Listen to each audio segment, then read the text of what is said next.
के बीच नहीं लाना चाहता है, या जो बता दिया है वही सच है, वही सच माना जाए। और हम लोग भ्रमित हो रहे हैं, हम लोग जो हैं हमारे पास वैसी जानकारियां नहीं है, ये हम माने। क्या कुछ माना जाए, क्या कुछ देखा जाए, क्या कुछ कहा जाए यहाँ प्रोफेसर रविकांत जी? देखिए राजीव जी, एक बात तो ये कि अब वो चुनाव आयोग की विश्वसनीयता नहीं रह गई है आम लोगों में भी। ज्यादातर जो लोग हैं वो ईवीएम को लेकर के बहुत संदेह करते हैं, और राजीव कुमार जिस तरह की शायरी सुना करके लोगों का मनोरंजन कर रहे हैं आजकल, वो मुझे लगता है इसे हम लोग हिंदी में पढ़ते हैं ना, चारण काल भाट काल जो होता था। अब फरवरी के बाद हो सकता है कि राजीव कुमार जी उधर पहुंचे, उसी तरह की शायरी और कविता वो अपने प्रधानमंत्री के लिए लिखे, कोई किताब लेकर के आए वो। तो राजीव कुमार की बात पर अब किसी को भरोसा नहीं, और खुद मुझे लगता है कि वो इस बात को समझ रहे हैं, इसीलिए लंबी सफाई आधे घंटे तक लगातार वो अपने ही जो मन में उठ रहे सवाल उन्हीं का जवाब देते रहे, क्योंकि वो इसको कहते ना हिंदी के मुहावरे में, चोर की दाढ़ी में तिनका। तो आप सफाई दे रहे हैं, अरे गड़बड़ नहीं है तो आप दो टूक कहिए कि जो लोकतंत्र है, और लोकतंत्र में अगर लोग ये चाहते हैं कि बैलेट पेपर से चुनाव हो, हमारी जिम्मेदारी है लोकतंत्र को मजबूत करने की, लोकतंत्र में लोगों के विश्वास को मजबूत करने की, तो हम वो करेंगे। इसमें सत्ता पक्ष विपक्ष आता ही कहां है। राजीव कुमार की जिम्मेदारी संविधान के प्रति और लोगों के प्रति है, डेमोक्रेसी के प्रति। अब विपक्ष और सत्ता पक्ष की तरफ जाते ही क्यों है? टीएन शेषन ने जो मानदंड स्थापित किया, बेहतर होता कि उससे आगे आप जाते। लेकिन आपकी जो बतौर मुख्य चुनाव आयुक्त जितने भी चुनाव हुए उसमें जो धांधलियों के आरोप लगे, वो कहीं आपके पूरे इज्जत पर बट्टा लगाते हैं, और उसी को छिपाने के लिए, उसी साख को बचाने के लिए आज राजीव कुमार ने इतनी लंबी प्रेस कॉन्फ्रेंस की है, और ये कहने में कोई अभार्ज नहीं है। सवाल ये है कि क्या दिल्ली में भी वही तैयारी हो गई है? देखिए, हम लोग तो लंबे समय से इस पर बात कर रहे हैं कि बीजेपी की जो तैयारी है, वो तैयारी एक दो नहीं बल्कि 6-7 उसके बिंदु हैं। कहिए तो मैं आपको बता दूं यहां जी कि क्या क्या खेल हो रहा है चुनाव में, और ये प्रत्यक्ष अप्रत्यक्ष रूप से उस चुनाव को हम लोग जो देखते हैं उसकी बानगी आपके सामने रखें। पहला काम होता है वोटों को काटना, नंबर 1। नंबर 2, वोट जोड़ना, अपने लोगों के जोड़ना, जो विपक्ष को वोट करने वाले हैं उनके वोट काट दिए। तीसरा है कि बूथ बहुत दूर बना देना, जो विपक्ष को वोट करने वाले हैं उनको दूर बूथ दे देना। एक ही परिवार के अगर 4-6 लोग हैं तो 2 अलग अलग बूथ केंद्र पर उनको कर देना।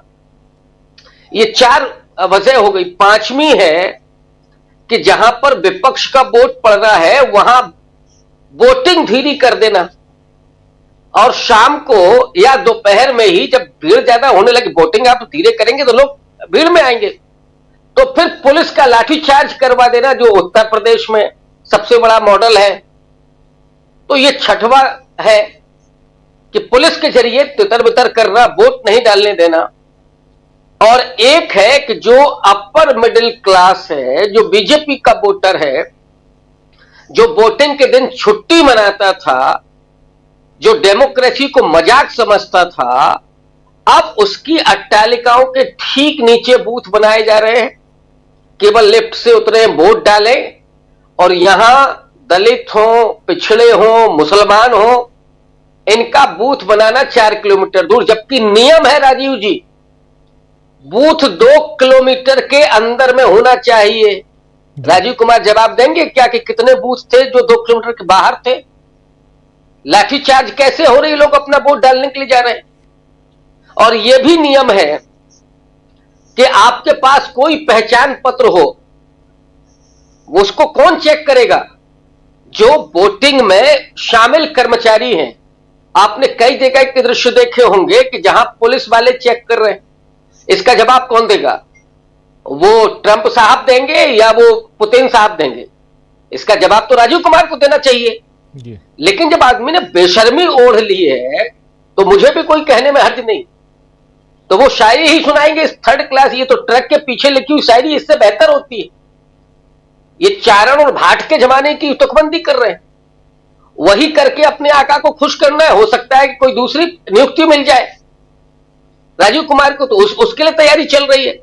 चुनाव आयोग बेशर्म हो चुका है और ये इस देश के लोकतंत्र का हत्यारा बन चुका है और ये कहने में मुझे कोई हर्ज नहीं।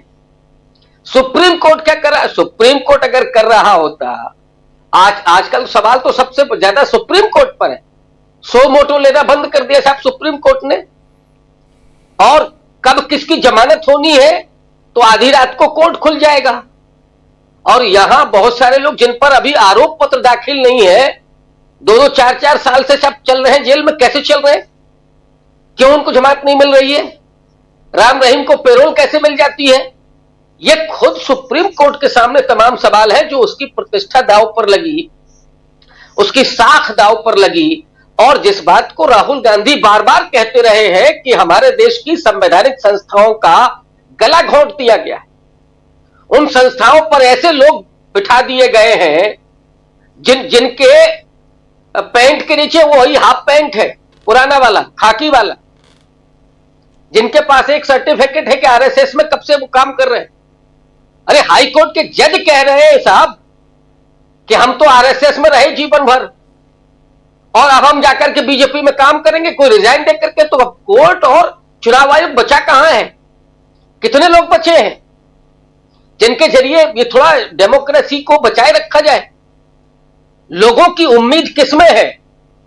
उस संगठन में। और लोग जो अपने मतदान का प्रयोग कर रहे हैं उसमें बचिए। लोग जूझ रहे हैं डेमोक्रेसी को बचाए रखने के लिए। और इस देश के डेमोक्रेसी की सबसे बड़ी खास बात यह है कि इसको गरीब लोगों ने, दलितों ने, वंचितों ने, पिछड़ों ने, आदिवासियों ने जीवंत रखा है। कमजोर पसमानदा मुसलमानों ने, उन्होंने इसको जीवंत रखा है। वरना ये जो लोग हैं, अपर मिडिल क्लास है या अपर क्लास है, वो डेमोक्रेसी का सिर्फ फायदा उठाता है। वो डेमोक्रेसी को सिर्फ बंधक बनाना चाहता है। ये उस मानसिकता के लोग हैं जो वहां पर बैठे हुए हैं, वो डेमोक्रेसी को वाइब्रेंट नहीं रखना चाहते हैं। वो जुमलेबाजी करना तो बहुत आसान है, mother of democracy, vibrant democracy, और गला आप यहां घोंट रहे हैं। ये लोग कब तक बर्दाश्त करेंगे? सवाल इस बात का है। अब वहां मामला बचा ही नहीं है। सवाल यह है कि दिल्ली में अगर ये धांधली हुई है तो छोड़ दीजिए अरविंद केजरीवाल, छोड़ दीजिए नरेंद्र मोदी को।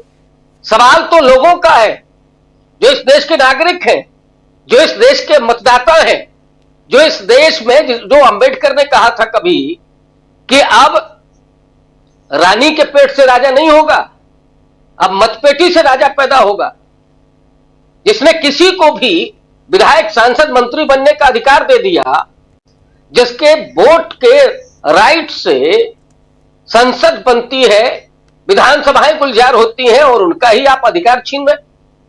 मैं तो यह समझता हूं कि आज का जो चुनाव आयोग है और राजीव कुमार खास करके, ये वोटर्स के अधिकारों के हत्यारे हैं।